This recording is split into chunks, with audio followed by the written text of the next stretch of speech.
Hey guys, welcome back to Tip Tuesday. My name is Matthew Sturkey with Stone Mill Log and Timber Homes. Thanks for joining us. Hope everybody had a safe and happy new year. I'm here at a job site in Townsend, Tennessee with a log-on-log structure that we built with a timber floor and a timber roof system. And today I want to talk about how to enclose the frieze space. It's an area where the roof system comes down to the top of the log wall and there's a void there that gets insulated and wired and roughed in and gets trimmed out. And a lot of times general contractors and homeowners basically try to figure out how to finish that out and how to enclose it.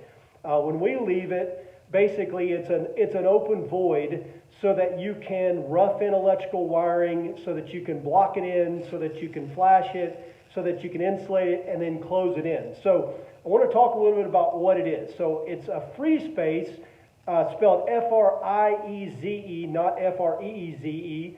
And it's basically a void where the roof comes down to the top of the log wall and you've got that height of the rafter, the timber rafter that's exposed, that creates that gap there. And what do you do in that area? If you can see behind me, they've run electrical wiring, it's roughed in.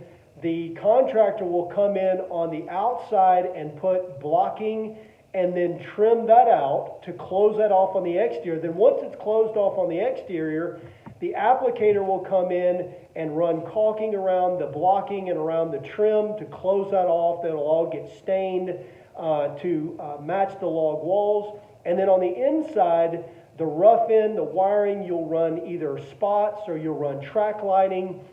And then once all the rough in is done, before they close the inside in, they're going to insulate that area, run flashing behind that blocking to close that off, insulate that area, and then they're going to close it off on the inside. And you can close it off on the inside either with a piece of log siding that's cut to match the log wall all the way to the bottom of the roof line, or you can use tongue and groove from the bottom of the ceiling down to the top of the log wall and then use that tongue and groove to match the ceiling as well. So you can go a lot of different directions. You can also trim it out with just a piece of rough sawn trim. So there's a lot of different ways to close that in. It's just an area that I want to make sure everyone knows that it's there, what it's for, and then how it gets finished. So if you have questions about the best way to finish yours, again, it's going to vary. There's lots of different ways to do it, from trim to log siding to tongue and groove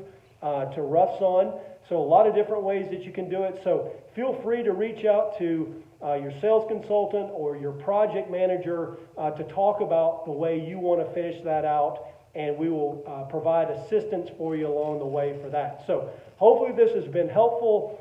We look forward to you joining us next week for more Tip Tuesday. Until then, stay safe and healthy and take care.